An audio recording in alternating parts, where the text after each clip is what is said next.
Magandang gabi, bayan. Ah,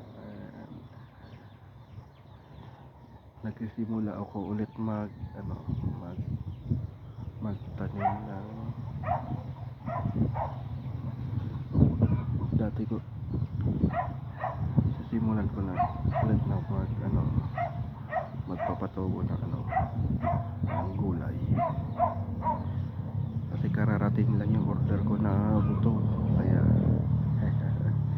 tingnan natin kung tutubo sila. Kung hindi uubusin ng langgam. Ayan o.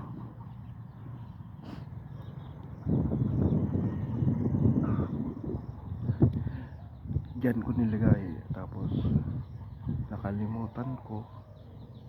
Meron pala akong binili pang langgam na panghalo sa tubig. Inihalo ko yun sa tubig bago ko i-delay. Pwede pala yun. Kasi pang yun. Ang doon, ang issue doon.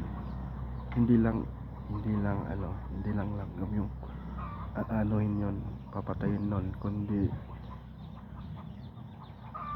mga anay din. Tatanggalin niya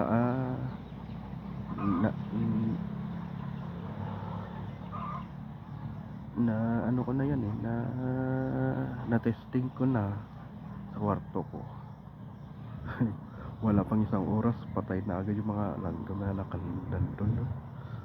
Tapos ilang session yun, dami. Ilang taon, 2 taon na yun na stock doon sa drawer ko. Yung pang na yun, nakalimutan ko, meron pala ako nun. Kaya yun ang nilagay ko dyan.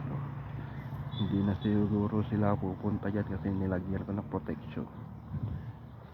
At magandang gabi ulit, bayan. Bukas Sabado bukas, titignan natin sa umaga kung update kung ano nang nangyari. May kasama pala ako ditong aso. Si Onnat.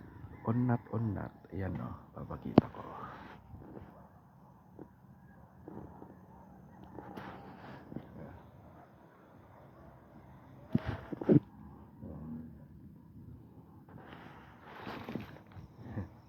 Makulit na aso to, kala nyo ba? Kung tutusin, ayaw niya magpahawak talaga.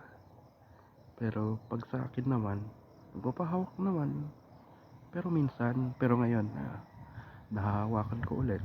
Pag minsan kasi ayaw niya magpahawak. Ewan ko kung anong dahilan ba't ayaw niya magpahawak to. Dahil ata dahil ata siguro sa tali, pero hindi niya alam, wala naman yung tali na yun. Kaya siguro ganoon, nasanay na siya, hindi magpapahawak. Takot siya sa kadena. Takot sa kadena to Kaya yun, nagpapahawak naman sa akin. Ewan ko lang sa kanila, guys. Ayan pakita ko ulit. Ayan makulit to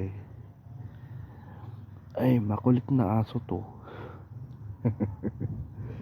Kahit saan ako magpunta, sumusunod to. Kung di mo pipigilan, sunod ng sunod. Pero may pagkautak din. Alam kung alam niya ayaw mong sumama, titigil na siya, ganon. Kaya ito muntikan na rin itong ibenta dahil nga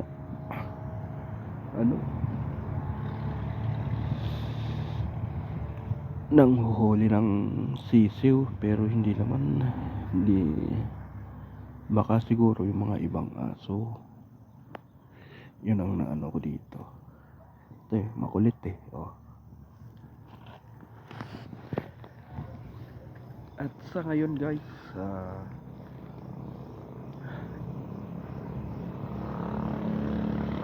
magandang gabi ulit. Dito ko natatapusin yung video. Hanggang sa muli. Bukas ulit guys. Paalam na sa inyo.